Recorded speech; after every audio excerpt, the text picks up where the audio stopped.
David Ben-Gurion made it his life's mission to establish the State of Israel in 1948, ending close to 2,000 years of homelessness for the Jews. A regional war was fought by Israel's enemy on the day Israel was born to ensure that this state would never take hold. Yet once Israel prevailed in that war, it was now up to that same David Ben-Gurion to give shape to this new state. Hello, and welcome to Decision Points. This season, we're conducting a series of interviews with well-known authors whose books cast light on key people and events in the history of Israel, Zionism, and the U.S.-Israel relationship. My name is David Makovsky, and I'm the Ziegler Distinguished Fellow and Director of the Koret Project on Arab-Israel Relations at the Washington Institute for Near East Policy. I'm excited to bring you these conversations with top-level scholars and policymakers about critical moments in Israel's history. In 1951, 3 years into his term as Israel's first prime minister, David Ben-Gurion wrote, "There was nothing that the Jewish people yearned for more over hundreds of years than a Jewish state. There was nothing the Jewish people were less qualified for than a Jewish state." David Ben-Gurion was singularly determined to sustain and grow the Zionist project. In the 1930s, he displayed an uncanny read of political developments in Europe, predicting the genocidal consequences of the rise of Nazism. By 1945, he was predicting a war with the Arab states, which would materialize 3 years later. He prided himself on always looking at the challenges ahead. Despite the unprecedented achievement of the state itself, even Ben-Gurion was daunted by the tasks that lay ahead of him. Questions remain over how Israel would conduct foreign relations, defend itself, absorb a massive influx of immigrants, and at the most basic level, define its own national identity. Early Israel was poor, overburdened, and isolated, but alive. With the litany of challenges that lay ahead for the new state and its prime minister, it is perhaps unsurprising that Ben-Gurion's time in office was often stormy and controversial. In 1951, just 6 years after the Holocaust ended, Ben-Gurion and the Jewish Agency chairman, Nachum Goldman, began negotiations with West German Chancellor Adenauer to secure reparations for the Jewish people. This effort drew an emotional response from many, including leader of the opposition, Menachem Begin, and other members of the revisionist Cherut party. They considered reparations to be immoral, an acceptance of blood money that came close to violence in the streets of Jerusalem. Nevertheless, these reparation efforts passed through the Knesset, the Israeli parliament, in a contentious vote, and it provided billions to this war-torn Israeli economy. Another debate internally was how would Israel relate to its ultra-Orthodox community. Ben-Gurion saw compulsory military service as obvious, given the critical enmity towards the new state in the Middle East, and he also thought there needed to be burden sharing among its citizens.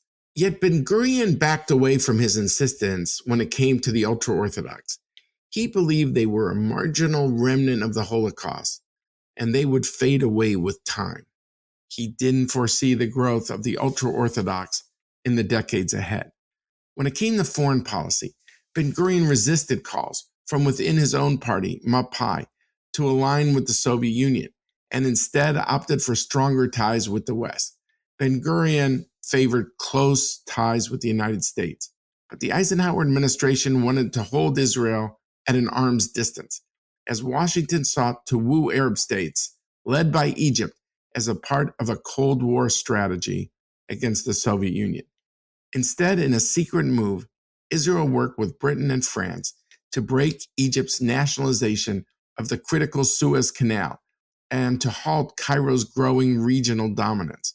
While Israel won a military victory, Eisenhower felt this undermined America's effort to garner Arab support in the Middle East. The U.S. forced Ben-Gurion to withdraw from the peninsula with severe threats. Despite prioritizing Israel's relations with the United States, which would not blossom until the early to mid-60s, Ben-Gurion was not afraid to spar with the U.S. after the Suez Crisis of '56. Yet he would pull out, as Eisenhower demanded, as he saw the larger picture of avoiding a collision with Washington. Tensions reemerged between Ben-Gurion and Eisenhower in 1960 upon America's discovery that Israel had built a nuclear facility at Dimona in the Negev, the south, with French help. Indeed, the whole decision for Israel to go for a nuclear weapon was the subject of a fierce debate within Israel. Some thought only world powers could afford to go for a bomb. Yet Ben-Gurion was not deterred. He sided with a young aide, Shimon Peres, who would go on to an illustrious career in Israel, culminating being prime minister and president of the country. Ben-Gurion and Peres felt that Israel needed an insurance policy if Israel was to survive in a hostile region. Israel may have had many founders, but David Ben-Gurion was preeminent. He had iron will, and he never flinched from making big decisions during these first years of Israel's existence. To discuss David Ben-Gurion, the person, and more specifically, Ben-Gurion's experience as prime minister, I'm delighted to be rejoined by one of Israel's leading historians and experts on all things Ben-Gurion, Professor Anita Shapira. Anita is the founder of the Yitzhak Rabin Center and the former Reuben Marenfeld Professor in the study of Zionism at Tel Aviv University. She taught at the University of Pennsylvania, Columbia, and elsewhere. She has published numerous books and articles on the history of Zionism and Israel. We should note that Anita previously joined the podcast to discuss Ben-Gurion and the decision to declare the state of Israel in 1948. I would encourage all of you to listen to that podcast. It was episode 1 of season 2. Today, we will be discussing her enlightening biography, Ben-Gurion, Father of Modern Israel. This biography provides a wonderful entry into the extensive historiography on Ben-Gurion. Shapira's unique access to Ben-Gurion's personal archives and her focus on Ben-Gurion's post-48 years provides a fresh and holistic portrait of Israel's first prime minister. Anita, welcome back. Thank you so much for joining us again on Decision Points. Glad that you're with us. I want to discuss with you, we discussed in season 2, episode 1, Ben-Gurion's crucial role in the decision to establish the state. And so we will direct our listeners to that episode, and instead we will focus on some of Ben-Gurion's other big decision points. But before we get into some of the substantive decisions, let's just begin with a biographical question. Is there any way to evaluate the contribution of Ben-Gurion's family and his father Avigdor to his Zionist orientation? You mentioned that Avigdor was a loyal Zionist and a member of the Lovers of Zion movement, even writing a letter to Theodor Herzl, the founder of the Zionist movement, to seek advice. In addition, Ben-Gurion's grandfather taught him Hebrew from the age of 3. So how much was Ben-Gurion's early interest in Zionism a product of his upbringing? Of course, his upbringing contributed to his Zionist early linking.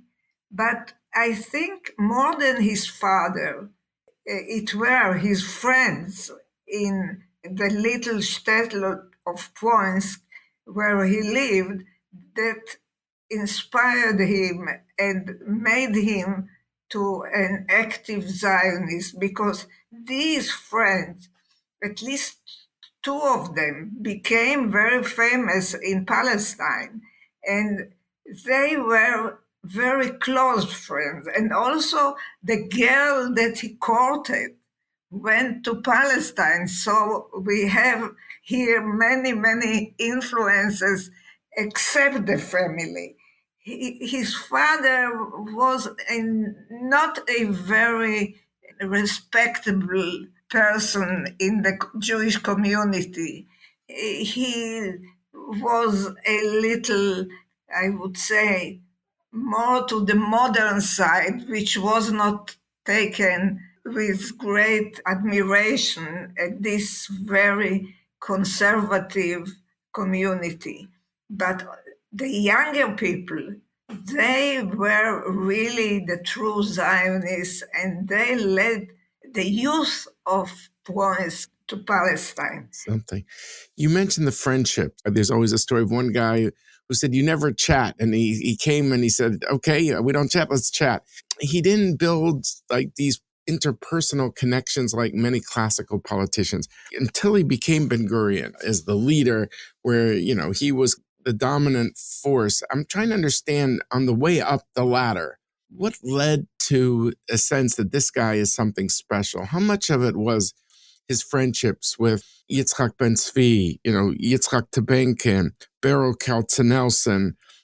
To what extent did the friendships help create alliances for him as he became a leader?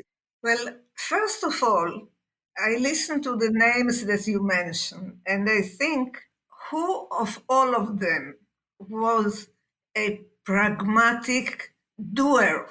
And Ben-Gurion was the only one among them who was capable of moving things, of doing things. They were very interesting people, intellectual. And Berl Katzenelson, very early on, understood the special character of Ben-Gurion. And he became a bosom friend of Ben-Gurion very early on. And he used to say to young people that did not think highly of Ben-Gurion. Ben-Gurion had no charisma.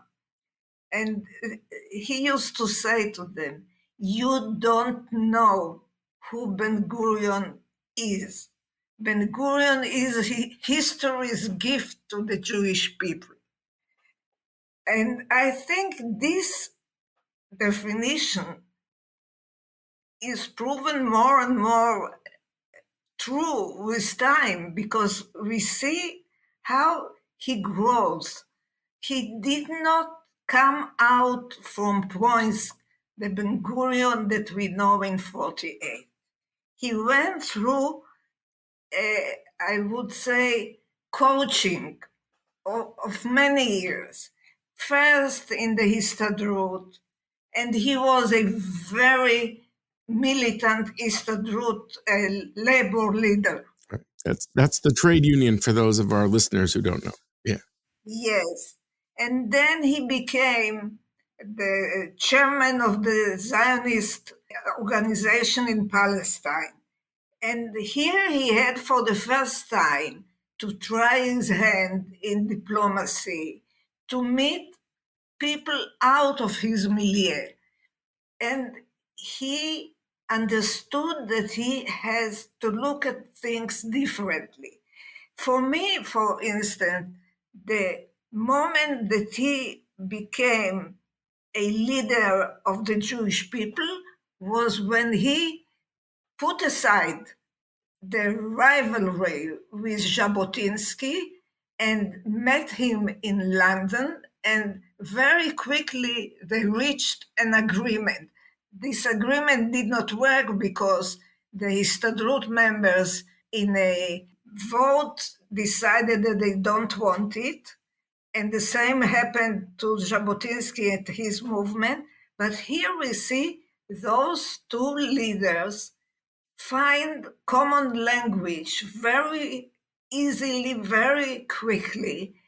And this means that both of them had the understanding that at that crucial moment in 1934, after the rise of Nazism, it was very important to get to the point where the Jewish people can unite against the threat that is coming.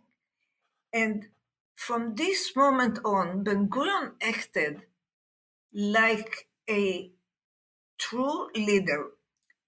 When the alliance with Jabotinsky did not work out, he went and made the alliance with the Mizrahi, with the religious Zionists. And this alliance actually became a historic alliance that held on until 1977. So this was the moment that Ben-Gurion became a national leader. But in the Jewish community in Palestine, the Yishuv, he was already well known, and he was getting better known among the Jewish people in Eastern Europe, for example. And this is how this boy from a very humble background became the leader of the Jewish people. One of the issues after the World War II was Ben-Gurion now sees the war is coming. He says this in a meeting with American Jewish philanthropists in 1945 in New York. He sees the war is coming. He has a meeting with the colonial secretary of Britain after the war saying, we are depleted in Britain. We will not keep this mandate too much longer. And he sees that soon enough, the issue of a state and a war is all going to come to a head. He has a very different view than the Haganah and the Palmach, which were the mainstays of the pre-state Yishuv, the Jewish community. And he always wanted to push people during the war, go join the Royal Air Force, be part of a big formation, because wars are going to be done by people in the Air Force, and it will be armies. He saw armies where others saw snipers. This was one of the big disputes between him and the young IDF that just started acting. The IDF leadership was still tuned to the war against the local Arabs or against the British, while he already thought about the war against the armies of the Arab states. And he thought in big formations. They were thinking about a platoon, he was thinking about a brigade, about a division. And they used to say the old man went gaga. He was speaking about planes, about tanks, while they were using light weaponry. So this was the reason there were the terrible discussions between him and the Haganah leadership that still thought in terms of a small underground force, not more than that. How did he impose his will on them? And this also relates, right, to the breaking the siege of Jerusalem. I mean, I'm sure everyone wanted to break the siege of Jerusalem in 1947, early 48, because people would have been starved. But he also understood the role of Jerusalem in Jewish history. So I'm just curious, how does one guy who's not a military man impose his will on people who see things differently than he does? How does he do it? I'll tell you. They knew that he had something that they did not have. He had leadership. And the fact that he had this character, this iron will that pushed everybody to do more than they thought they were capable, this was what made him become the leader of the war. Fascinating. And by the way, if we're talking about military issues, I mean, the issue on, once a state is formed in the 50s, another big debate he had with parts of the military, the Golda Meir on the diplomatic side and others, the scientific community, was Dimona, the whole idea of, Israel should go for a nuclear deterrent, which Shimon Peres, one of his young aides, pushed for. And some people thought, you're crazy. Only superpowers can do this, not a little country.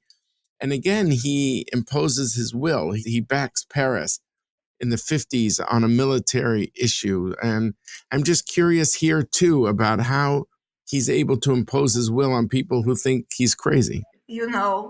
People were saying, I did not agree with him, but I had to follow him because every time he proved to be right. So this was a great characteristic. If you must follow somebody because he always proves to be right, that's the leader. One of the big decisions that he makes is the idea of immigration, believing after the state. I think Levi Eshkol said, the state is broke. There's no money. 1% of the population has been killed in 1948. And yet Ben-Gurion thought, well, the raison d'etre of the state is to bring in people from persecuted lands, to bring in Jews as a Jewish state. And he was the one who pushed very hard for this, even though they lived in tents in what they call ma'abarot, in transit camps, often at the borders of the state, what they call peripheria in Hebrew or periphery in English. Can you just tell us about the debate within Israel? Look, he thought that the Jewish state cannot survive without a great Jewish population. And he was willing to take every Jew from everywhere. And the reservations that some people had about Jews from Middle Eastern countries, he never agreed to them. He said every Jew can become as advanced as I became. So the fact that he pushed all the time for immigration was one of the main features of his policy. But he knew the problems of the newcomers. He understood the problems. But in his heart, he once wrote, the Jews for whom the Jewish state was built perished in the Holocaust. And now we have to build this state with whoever we can find. And this was the idea of the mass immigration.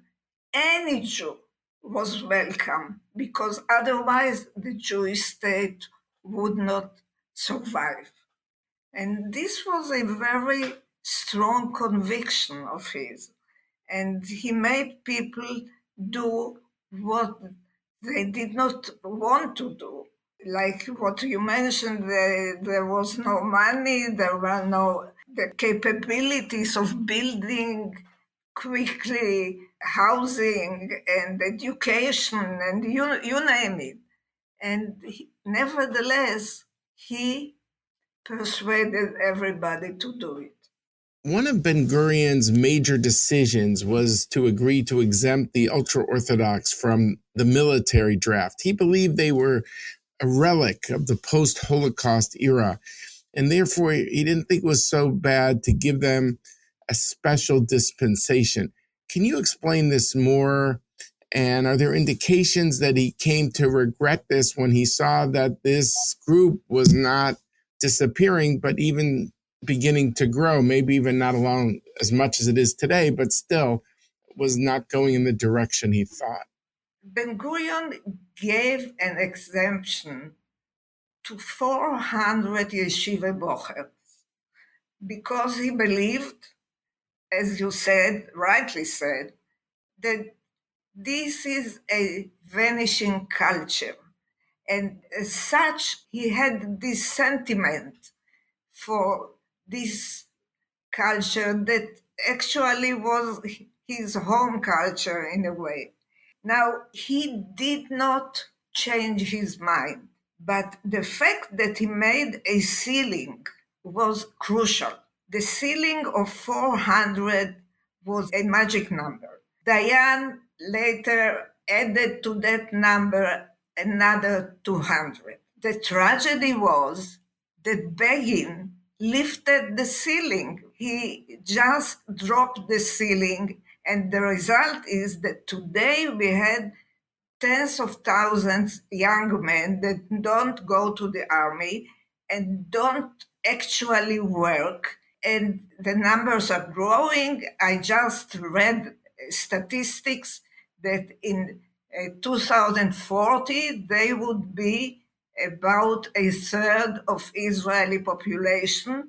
This is really going to be too much to carry on the back of the Israeli middle class.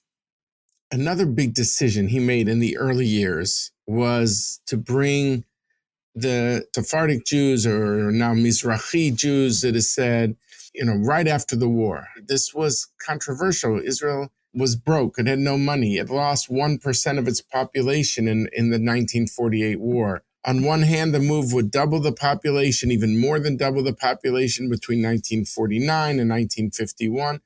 Yet the hardships of the immigration process would leave an endless residue of resentment and bitterness among the descendants of these immigrants against the ruling Labor Party. Even though the immigrants themselves seemed very grateful to come to the Holy Land, this was their dream, they were traditionalists, they saw an effort to force them away, focus on the land, be new Jews.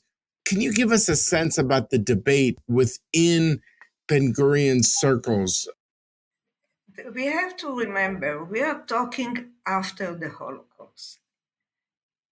So the Holocaust survivors were the first newcomers to the country, but they were less than 200,000.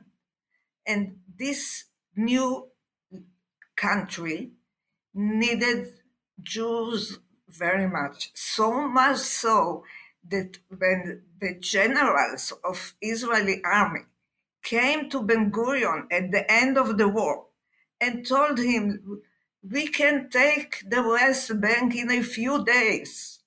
So Ben-Gurion answered, we don't need more land. We need Jews. Now, for him, the idea of population growth was not only an ideology, this was a necessity.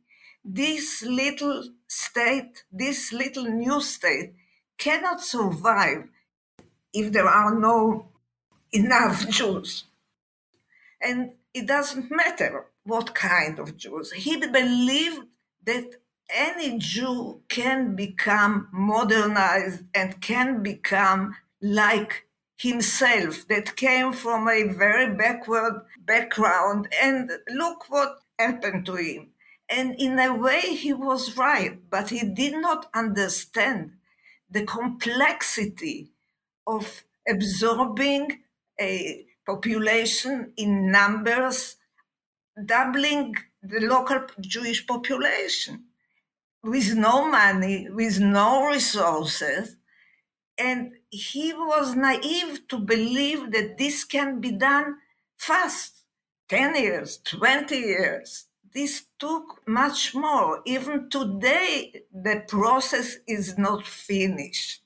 So, in this regard, there was a naivete about Ben-Gurion from the social point of view.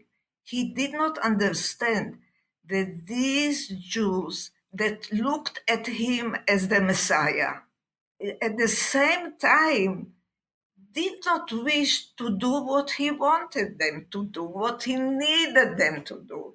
He wanted them to settle in the periphery and to settle in cooperative villages, moshavim, and to work the land. And for them, this was a degradation. For them, they came from a background. They were small merchants, artisans. They did not work the land. Peasants were looked down in Islamic countries. So Ben-Gurion, though he seemed to them like a messiah, did not understand that what he was doing was something that goes against the grain of their culture, of their understanding of what they were supposed to do in the Holy Land. Did anyone make the case to Ben-Gurion among his circle of advisors to say, you mean well, this was the vision of what Zionism was all about, no question. But because of the way it was done, as you point out, what you call the humiliation, that labor as a party would pay a price over time because there would be a backlash. Maybe not from these people who were grateful just to be in the promised land, but the next generation and the next generation after that, that this was a long-term consequence that they did not consider. In other words, it wasn't just that Ben-Gurion miscalculated their relationship to plowing the soil.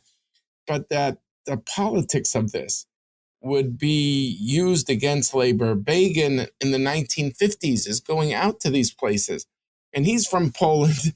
They're from Yemen or wherever, from Iraq or Egypt or wherever they are. And he says, I'm one of you. We connect through the Torah. I might have a shirt and a tie and a coat, but I'm one of you. I mean, this became fertile soil for the next generation where the Likud comes to power in 1977.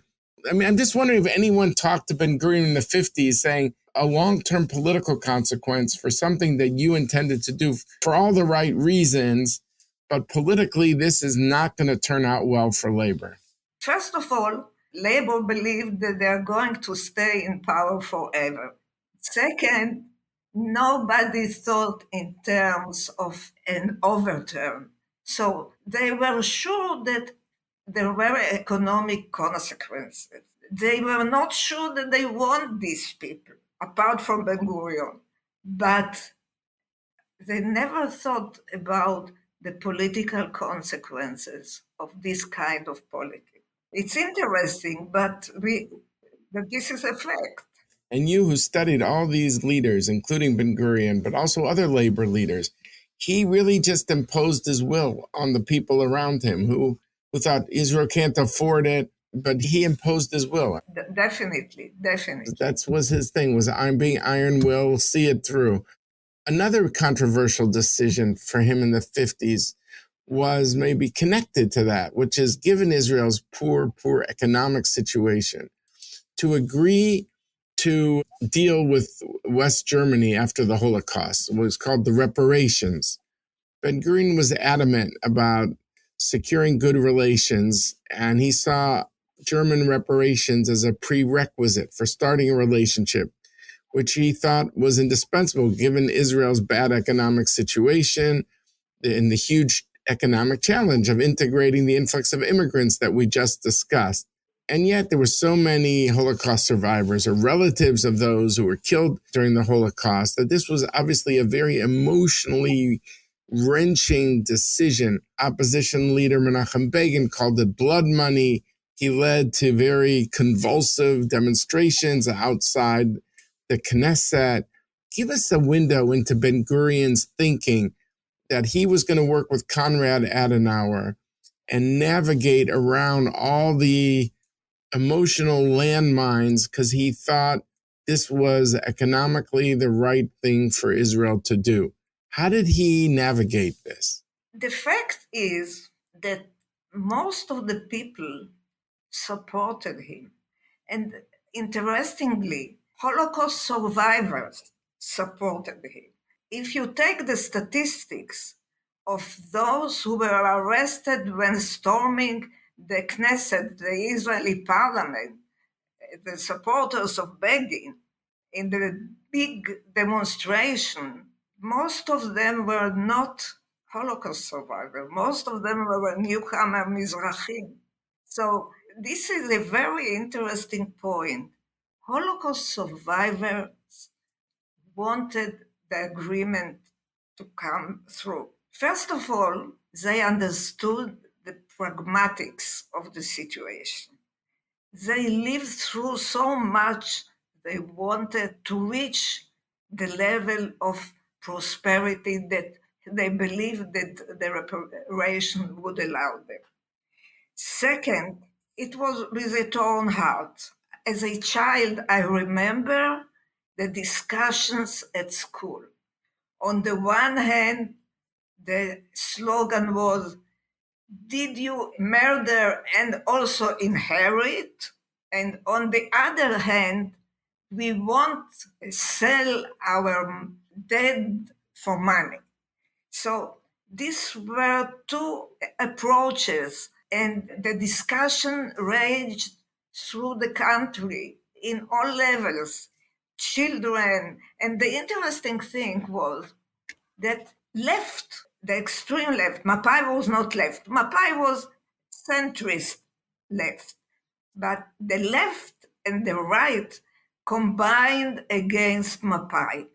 The left... Mapai is what we would call labor today, right? Okay, just to be clear for our listeners. Yes, because Labor wanted a kind of agreement with West Germany. For the left, there was an East Germany. East Germany were all of them saints, but West Germany, they were the descendants of the Nazis. So the left and the right, Begin and his supporters, combined against Ben-Gurion. Nevertheless, most of the people supported him. And there was a joke going on later years that Begin did not allow his party members to buy German products. But what can you do when to the meeting of the Central Committee of the Herut Party, of the Begin's party, they all came with Volkswagens. So this was a problem. But Ben-Gurion had the support of most of the people because he was pragmatic, and also, and this is connected to our next discussion, he showed his unambivalent support for the West, not in any way supporting the Soviet bloc. And this was very, very important, and it was part of the question of the reparations. It's very interesting because in the U.S. dialogue in 1948, there were people in the American national security apparatus who were convinced, because Moscow supported the state, that there are these people, they would be pro-Soviet somehow. Clark Clifford, in his meeting with Truman, he refuted that, saying, no, they're running away from the tyranny of the East. They are not pro-Soviet whatsoever. It's a wrong characterization, but in the American system persisted, and they used that against the idea of supporting a state of Israel. This was the beginning of a policy that ran, I would say, more or less until 67.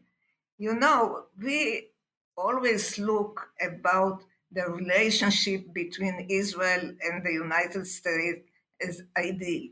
And indeed, without President Truman, the Jewish state would not be founded.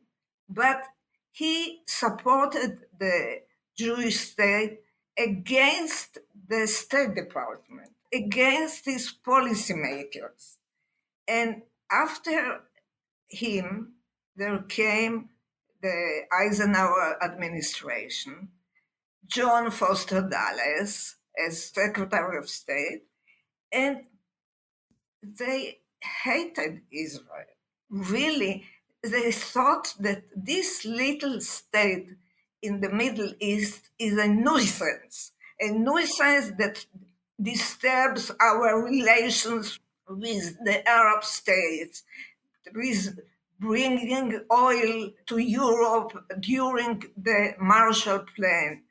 And this little state was causing trouble. It doesn't disappear. The problem of Israel's relations with the United States that started even before the state was founded was ideology against politics, pragmatics. This little state in the Middle East was causing trouble, was a nuisance, because it was disturbing the relations between the United States and the Arab countries. And the Arab countries had oil that was needed for Europe during the Marshall Plan. So all this also was mitigated with a bit of anti-Semitism. Let's face it, those in the State Department, those guys in the State Department, waspish guys, did not like those Jews that got unbelievably won the war, and now they were still challenging everybody in the Middle East. So it was a very difficult time for Israel in the relations with the United States. First of all, we have to remember that during the War of Independence, America did not give Israel weapons. It was the Soviet bloc that supplied Israel with the weapons that made her win the war. But Ben-Gurion was never leftist pro-Soviet. He never had any illusions about the Soviet regime. He wanted the support of the United States, but the United States had other interests. Right. And one of those interests, I think you would agree, as you said very correctly, about was to keep the oil flowing for European reconstruction during the Marshall Plan. And it was also because people like George Kennan, Loy Henderson, and others saw the importance of trying to harness Arab nationalism as hopefully as a in the broader effort against in the Cold War against the Soviet Union, and they were focused on Nasser in the 50s. Now, as it turned out, you could say the U.S. miscalculated because here the U.S. reversed the results of Suez, of the crisis of 56, and Nasser lost the war militarily, but he won politically because the U.S. threw out the British and French and Israeli gains, and Nasser was seen as a hero in the Arab world. Was there ever a regret on the Ben-Gurion side, like I could have done 56 better? First of all, Ben-Gurion had no alternative. In 1955, there was the big deal of arms sales from the Soviet Union to Egypt. I cannot understand how come after this deal, the United States did not understand that there was no hope of drawing Nasser from the camp of the Soviets to the camp of the West. It was not a question of money, it was a question of anti colonialism. Now, Ben Gurion had to have allies. He understood that his little state cannot survive without allies. Now, after the arms deal between Nasser and the Soviet Union, I remember there were lines standing of women giving their rings and jewelry for defense money. Now, you have to understand that this was still a very difficult time, and here we felt nobody supports us. And then the French, because they were involved in Algeria, and Nasser supported the Algerians against the French. The French were willing to support Israel, and they sold weapons to Israel, and they became the allies. By the way, it went on, the weapons supply, until the Six-Day War. The war was won by the planes, the Mirage, supplied by the French. So we have to understand that the question of having an ally was a major one in the 50s. And Ben Gurion had no alternative. England and France joined in a collusion against Nasser, and they needed Israeli involvement as a pretext for their involvement. But Israel had another aim in this Sinai campaign. Israel wanted, first of all, to give a beating to Nasser, to destroy the Soviet weapons, and the third thing, to open the Tiran Straits. First of all, the West started to understand that this little country is not going to vanish. And this was important. Second, the Tiran Straits were open. And for 10 years, there was no infiltration. There was quiet on the border with Egypt. And these 10 years were essential to absorbing the immigration and growing the economy and having Israel become a state. No, that's right. And the run up to the 67 war, you had a situation where the Americans and had to go to Gettysburg, Pennsylvania, where Eisenhower was living, to say, was there a commitment in 57 by Dulles that said, if we don't open up the straits, we recognize Israel's right to do it? Turned out there was that commitment. Without 56, I don't know if 67 would have started that way. And your point about also the countdown, that once the Soviets started giving arms to Nasser, Ben-Gurion thought, if you wait too long, you're going to be dealing with more Soviet weapons. It's a very interesting point. The last question in the 50s was the nuclear issue, and some things you can't say, of course. But Shimon Peres, I have a whole episode of talking about Shimon Peres in the 50s. But, Ben-Gurion was the decider. He was number one, no question. And there was a debate internally. Some of the scientists were not sure that the nuclear approach is good for a small country like Israel. Golda Meir and others also wondered about Peres's role in dealing with the French. But the decision for a tiny country to go nuclear, that's a big deal. And without Ben-Gurion's blessing, it's impossible to think it would have happened. Can you give us some insight into Ben-Gurion's thinking in the 50s about this issue, that he enabled Peres to go forward with the French and make this idea that was very controversial into a reality? First of all, Ben-Gurion had in mind the idea of Israel's nuclear power since 48, and he sent scientists to study nuclear physics in the States very early on. He was far thinking. Second, the thing that worried him, and I'll be short on it, was demography. Even if Israel had grown from 1 million to 2 million at that time, in the tens of millions of Arabs around it, the balance of power was very shaky. And that's why he needed the nuclear power to upset the power of demography. And this was something that he understood and others understood. And he also thought that there is no way that we can avoid other countries getting nuclear weapons. In such case, Israel needs to be in this club. So now bring it to today, and it's always risky to say, what would Washington say? What would Lincoln say? What would Roosevelt say?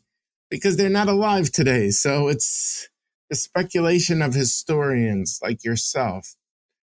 What would Ben-Gurion think of Israel today? The dream versus the reality. On the one hand, he would be elated to see Israel these days, a country with more than 8 million people, a blooming country with a very strong economy, innovative, and very successful. On the other hand, he would feel very much alienated by the polarization in Israeli society.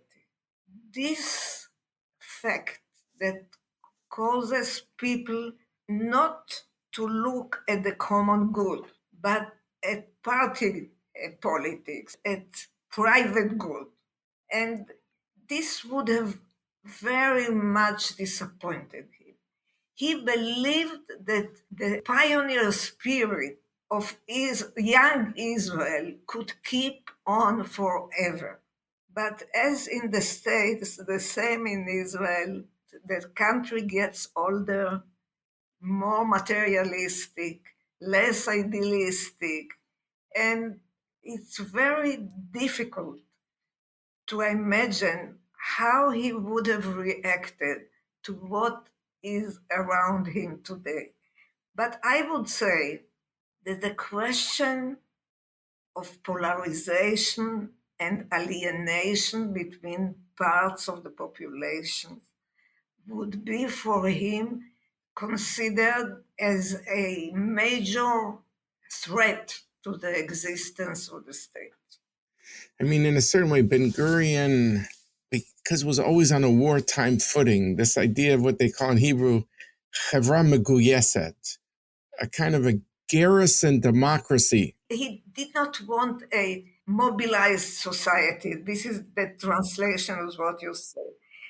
But he wanted the spirit of pioneering, the spirit of dedicating oneself to the common good. And this is something that today we don't see everywhere in Israel. And this is very, very disappointing. And I am sure that he would have my kind of opinion about it.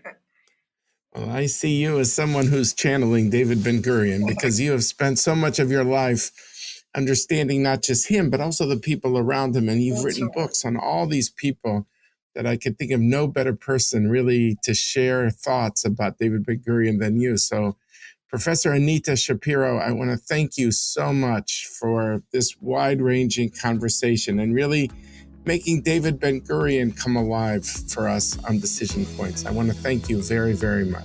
Thank you. Thank you.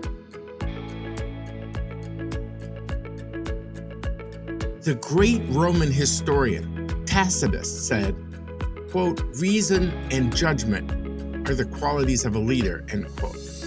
Beryl Katzenelson, a great Zionist thinker, and perhaps the person closest to David Ben-Gurion, called Ben-Gurion, quote, "history's gift to the Jewish people," end quote. What made Ben-Gurion such a great leader? Since the early 1930s, as he feared the advent of Hitler, he had a single-minded determination to press for the creation of Israel. He was a visionary. He understood what was necessary for a Jewish state to emerge. He was prescient in predicting the unfolding of major world events and its impact on the creation of the very state that he dreamed of. He had an extraordinary feel for what is coming and how to respond to it, whether it was the rise of Nazism, the emergence of the United States as the next world power with the eclipse of Britain, upcoming wars with the Arab states. He could see around corners, if you will. More importantly, he had the determination to and the courage to do what is necessary. Ben-Gurion's achievements were towering. He helped launch a state and served as its preeminent leader for the first 2 decades of its existence. What made Ben-Gurion great was not just his foresight, but he was also a historic figure because he had the political courage to make some of the toughest decisions. He did not flinch. His eyes were fixated on what was truly consequential and not on what would make him popular at a given moment. He knew that doubling Israel's population by bringing poor immigrants from all over the Middle East would be a short-term burden, especially as it would come in the immediate aftermath of the 1948 war, when this new country absorbed the loss of 1% of its population. To put it in American terms, it would be like losing over 3 million Americans. He also knew that it would not be popular to take money from a newly reconstituted West Germany when the crematoria at Auschwitz were still smoldering, less than a decade after the Holocaust. These are just 2 of the many, many decisions Ben-Gurion made. Not every single one was successful, but the young state could not afford paralysis. Yet Ben-Gurion was successful as a leader as he was able to focus relentlessly on long-term impact and not just on the short-term pain. As we heard from Anita Shapira, he didn't lead by dint of a natural charisma or by being a backslapping politician. He led because people saw in him someone who they could trust, because he was able to articulate a common purpose and demonstrated what course of action was needed in order to reach that noble objective. Nobody could doubt his devotion to building a Jewish sovereign democratic commonwealth after 2 millennia of homelessness. Zionism had many proverbial parents, but David Ben-Gurion stood above them all as a founder of the state. He was an exemplar of unrelenting dedication to a cause guided by principle and not whim. He guided foundational decisions upon which all subsequent Israeli history rests. I want to thank all of our listeners from all over the world. I hope you listened to all of Season 4 and to all previous seasons as well. You can find Decision Points on iTunes, Stitcher, Spotify, Google Play, or wherever you get your podcast, as well as on the Washington Institute website. Download and subscribe to never miss an episode. While you're there, please leave us a review and rating and tell your friends. I want to thank all those who made this podcast possible. Our coordinators, Gabriel Epstein, David Patkin, and Jonah Schrock, and our researchers, Valeria De La Fuente and Stuart Harris. I also want to thank Jeff Rubin, Scott Rogers, Carolina Krauskopf, and Maria Rodacci of the Washington Institute. And finally, Adrian Bain, our producer, and Richard Myron from Earshot Strategies. Thank you all.